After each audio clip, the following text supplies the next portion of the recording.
German voters are deciding who will run their next government, following the collapse of the three-way coalition under Chancellor Olaf Scholz of the center-left Social Democrats. The opposition Conservatives, an alliance of the Christian Democrats and the Christian Social Union, have been leading nationwide polls for more than 2 years. They are trailed by the far-right Alternative for Germany, AfD party. But what are the issues fueling this snap election?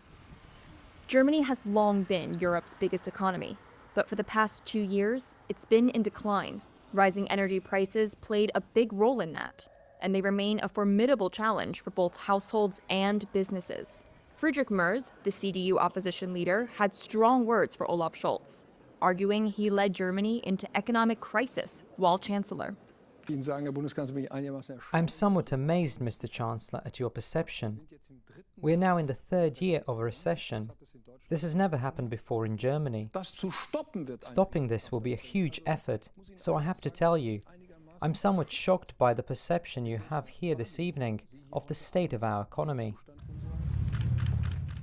A slew of violent attacks linked to foreign suspects have raised concerns about both security and migration, prompting political parties to demand stricter measures on migration. Germany's net population rose by over 3.5 million between 2014 and 2024, driven entirely by migration. Since 2022, Germany has taken in over 2 million refugees. The AfD party, Alice Weidel in particular, has called for borders to be closed and asylum seekers to no longer have the right to family reunification.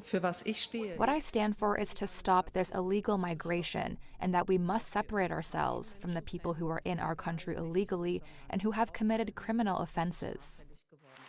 The conservative Christian Democrats have also adopted a stricter stance on immigration, including pushing back asylum seekers at the borders.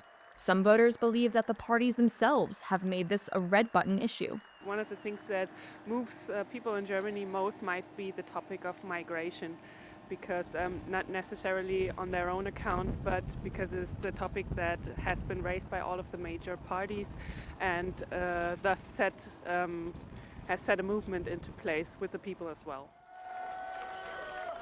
Both a stagnating economy and tensions over migration have fueled the rise of the far-right AfD party. Its biggest political win on a federal level came earlier this year, when it helped the passing of a vote sponsored by the leader of the German Conservatives.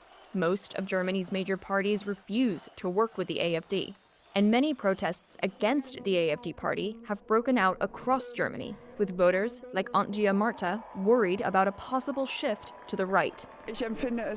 I find it absolutely worrying that racism and right-wing communication are becoming the norm. Every person counts, and no person is illegal. And that's why I'm here and why I take to the streets as often as I can. I have a voice. We all have a voice. Germany's mainstream parties all favor helping Ukraine fend off Russia's invasion with weapons and supplies. However, Scholz and his Social Democrats have recently struck a more cautious tone, emphasizing the need for diplomacy. The AfD is among those who want an end to weapons deliveries to Kyiv and a resumption of good relations with Moscow.